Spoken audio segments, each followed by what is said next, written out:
اسمعوا لقصة هذه الفتاة، قصة فتاة أيضا تروي حديث توبتها.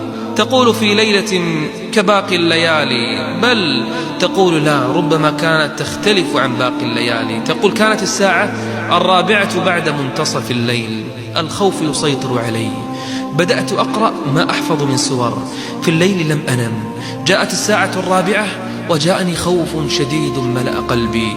تقول أحفظ بعض السور نسيت أكثرها. تقول بدأت أقرأ ما أحفظ. تقول زال شيء من الخوف، ولكن لا زال الخوف يطاردني. تقول أغمضت عيني وجعلت أتذكر. تعرفون ماذا تتذكر؟ تقول أتذكر شريط ذكرياتي، شريط حياتي كله بدأ يمر أمام عيني.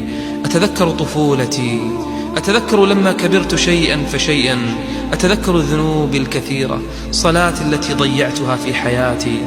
تذكرت صاحبتي، صديقتي التي أحبها، كيف التقيت بها أول مرة، كيف عشت معها، كيف لازمت صديقتي التي أحبها، لازمتها وصاحبتها سنوات طويلة في عمري. صاحبتي التي أحبها، أتعرفون ماذا حصل لها؟ صديقتي التي كنت ألعب وألهو وأخرج وآتي معها، لم تفكر صديقتي يوم من الأيام في الموت. تقول خرجت كعادتها في يوم من الأيام، لكنها رجعت في صندوق. أتعرفون ما الذي حصل؟ ماتت صاحبتها في حادث سيارة. تقول وأنا خائفة الآن في منتصف الليل، بعد منتصف الليل، تقول خائفة. فكرت ماذا لو جاءني الآن ملك الموت ليقبض روحي؟ ماذا أقول له؟ ماذا لو كنت أنا ولست صاحبتي التي ماتت؟ هل أنا مستعد الآن؟ أتراني سأكون من أهل الجنة أم من أهل النار؟ سأدخل جنة الله أم أدخل إلى النار؟ تقول ماذا سأفعل؟ ماذا فعلت في هذه الدنيا؟ عقوقي لأمي، غيبتي، نميمتي، كذبي، تبرجي، ملابسي الفاضحة، الأفلام، الأغاني التي أسمع، كيف سألقى الله عز وجل؟ سكت. فحدثتني نفسي فقالت لي لكنك أفضل من غيرك بكثير، غيرك أسوأ منك.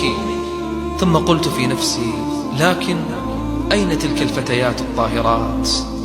أين اللواتي أسمع عنهن يجلسن في المساجد، يقرأن القرآن ويحضرن مجالس الذكر ويذكرن الله عز وجل ويصمن النهار ويقمن الليل؟ لم لم أكن منهن يوم من الأيام؟ لم لم أفكر أن أكون مثلهن؟ الواحدة منهن تدفع حياتها ثمنا ولا يرى شيء من شعرها. لم لا أكون منهن؟ قلت في نفسي لا زالت الآن على فراشها.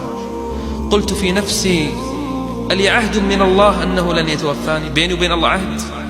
هل عندي صك من الله أن ملك الموت لن يأتي إلي الآن؟ ماذا أفعل إذا الآن ذهبت مع صاحبتي إلى القبر؟ خفت. تقول ثم قمت من فراشي، قمت من مكاني وأنا خائفة مرتعبة، في عيني تجمدت دمعتان. قمت فتوضأت، إلى الآن ما أذن الفجر. قمت أصلي ركعتين.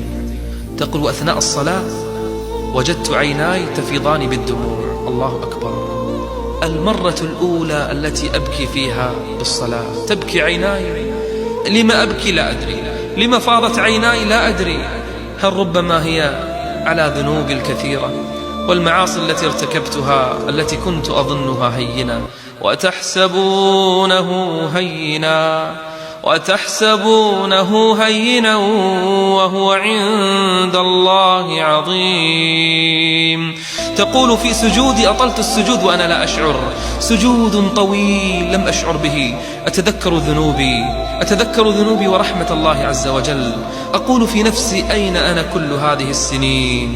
تقول وبعد أن صليت وسلمت جلست أتذكر ماذا صنعت في هذه الحياة.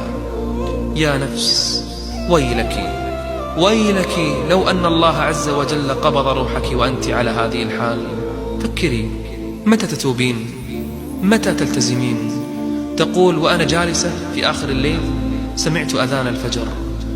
أول مرة أسمعه كثيرا، لكن لهذه المرة يختلف السماع. هذه المرة كأنني أسمع الأذان لأول مرة. قمت وصليت الفجر وجلست أقرأ القرآن الذي هجرته منذ زمن بعيد. تقول جلست أقرأ حتى طلعت الشمس.